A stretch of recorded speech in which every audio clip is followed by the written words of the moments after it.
নমস্কাৰ ছাত্ৰ ছাত্ৰীসকল, যোৱাকালি আমি টেন্সৰ বিষয়ে আলোচনা কৰিছিলোঁ। টেন্সৰ ভাগসমূহৰ বিষয়ে, আৰু আমি একোটা ভাৰ্বক তিনিওটা কালৰ বিভিন্ন ভাগত ব্যৱহাৰ কৰিব পাৰোঁ। ছাবজেক্টৰ নাম্বাৰ আৰু পাৰ্চন অনুসৰি ক্ৰিয়াপদে বেলেগ ৰূপ লয়।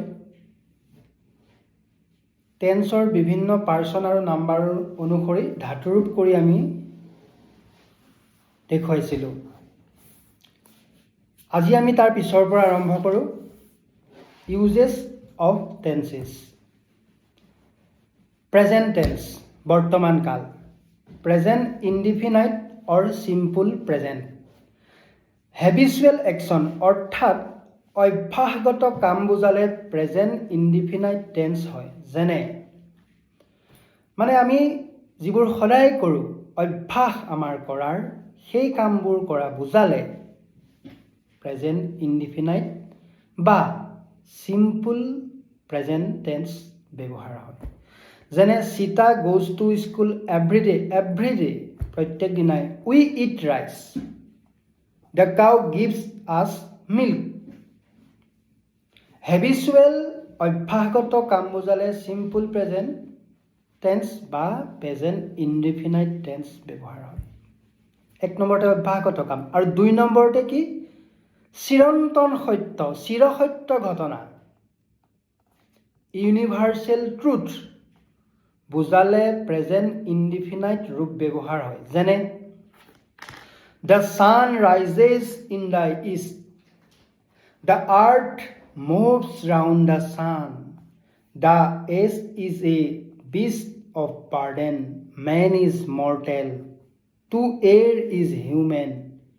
এইবোৰ হৈছে চিৰন্তন সত্য ঘটনা।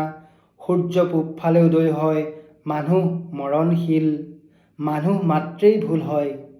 এই চিৰন্তন সত্য ঘটনা বুজাবলৈ সদায় চিম্পল প্ৰেজেণ্ট টেন্স বা প্ৰেজেণ্ট ইনডিফিনাইট টেন্সৰ ব্যৱহাৰ হয়। তিনি নম্বৰতে কোৱা মুহূৰ্ততে অৰ্থাৎ এতিয়াই কাম হোৱা বুজালে চিম্পল প্ৰেজেণ্ট টেন্স হয়। যেনে he comes, the girl dances, the boy ছিংছ।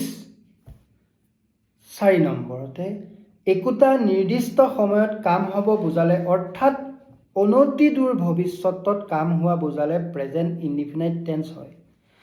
Ram leaves for Delhi tomorrow. Our test examination comes up in June. I go to Delhi next Monday. 5 নম্বৰতে সুদূৰ অতীতত হৈ যোৱা ঘটনা বৰ্তমানত সজীৱকৈ দেখুৱাবৰ বাবে চিম্পল প্ৰেজেণ্ট টেন্সৰ ব্যৱহাৰ হয়। Alexander then invades the country with a large army. The sack and carnage of Delhi last from 3 o'clock in the morning until 3 in the afternoon. Houses are set on fire. The 100 perish in the flames. Husbands kill their wives and then destroy themselves. Wheeler। ওপৰৰ বাক্যটোত আলেকজেণ্ডাৰে আক্ৰমণ কৰাটো অতীতকালৰ ঘটনা যদিও তাক আমি বৰ্তমান হোৱাৰ দৰে ব্যৱহাৰ হোৱা দেখিছোঁ। এনে ব্যৱহাৰক হিষ্টৰিক প্ৰেজেণ্ট বা গ্ৰাফিক প্ৰেজেণ্ট বোলে। 6 নম্বৰতে কোনো কিতাপৰ পৰা বা কোনো লিখকৰ উক্তিৰ উদ্ধৃতি দিবলৈও প্ৰেজেণ্ট ইনডিফিনাইট টেন্স ব্যৱহাৰ হয়। Milton says it is better to reign in hell than to serve in heaven. Bernard Shaw says oh war war the dream of patriots and heroes. Pope says a little learning is dangerous thing. Present perfect tenseৰ substitute হিচাপে I hear, have heard, he is suffering from fever, I am told, have been told, the book is very interesting। Subject to third person singular number হলে he, she, it present indefinite tenseৰ ভাৰ্বৰ পাছত s বা es যোগ হয়। belong, consist, contain, process, ৰিজেম্বল এইকেইটা ভাৰ্বৰ সদায় simple present টেন্সৰ ক্ষেত্ৰতহে ব্যৱহাৰ হয়। This pen belongs to me. The pen is belonging to me নহয়।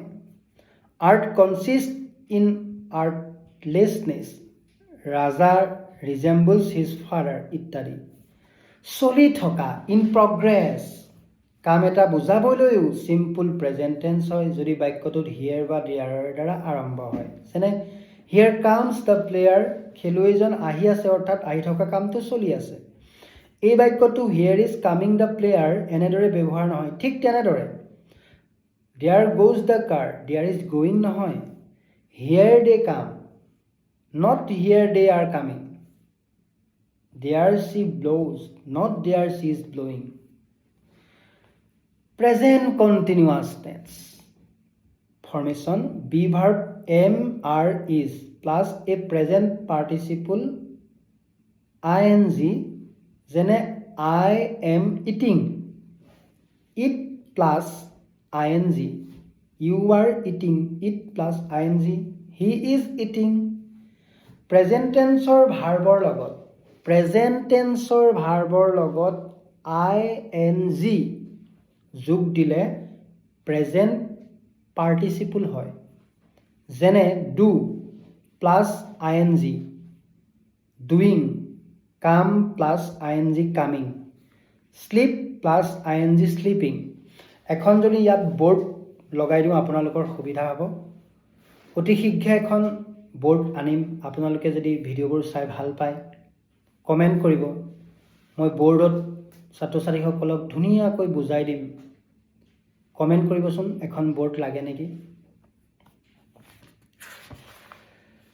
বৰ্তমান সময়ত কোনো এটা কাম হৈ থকা বা চলি থকা বুজালে প্ৰেজেন্ট কণ্টিনিউৱাছ টেন্সৰ ব্যৱহাৰ হয়।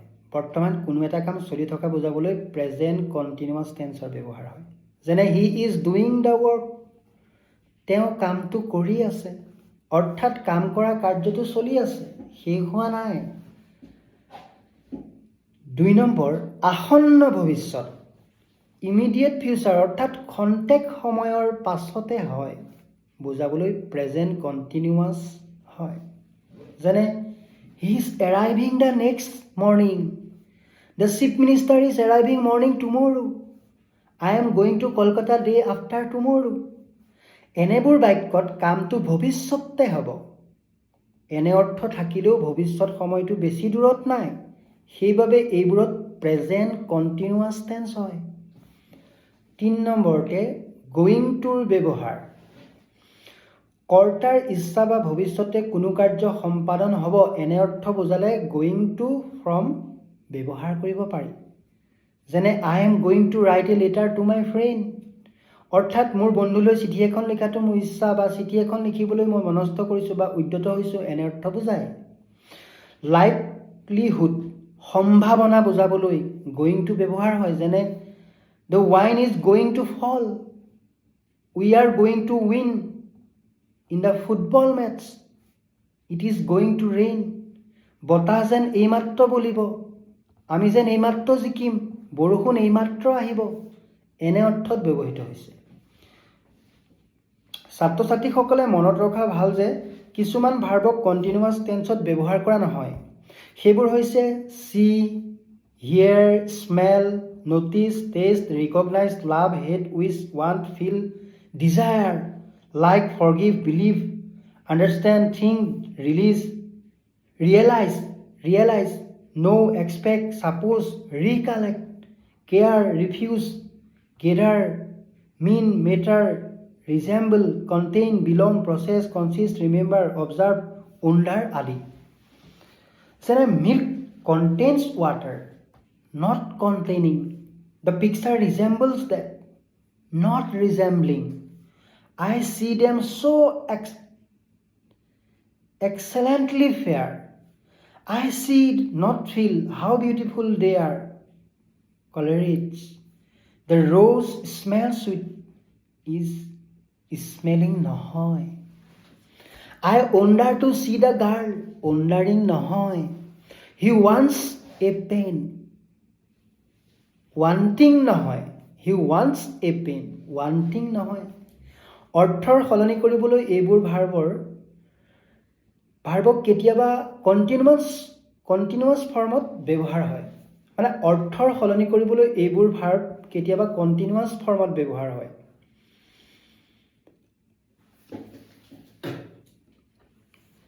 The judge is hearing the case, that is trying the case. I am seeing my doctor, that is paying a visit. 3 নম্বৰত আহিল present perfect tense. Formation have verb, have has plus past participle. A যিকোনো এটা কাম এইমাত্ৰ হোৱা বা শেষ হোৱা বুজালে প্ৰেজেণ্ট পাৰফেক্ট টেন্স হয়।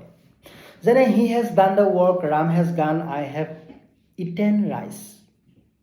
বি অতীতত হোৱা কোনো কামৰ ফল এতিয়ালৈকে চলি থাকিলে প্ৰেজেণ্ট পাৰফেক্ট টেন্স হয়।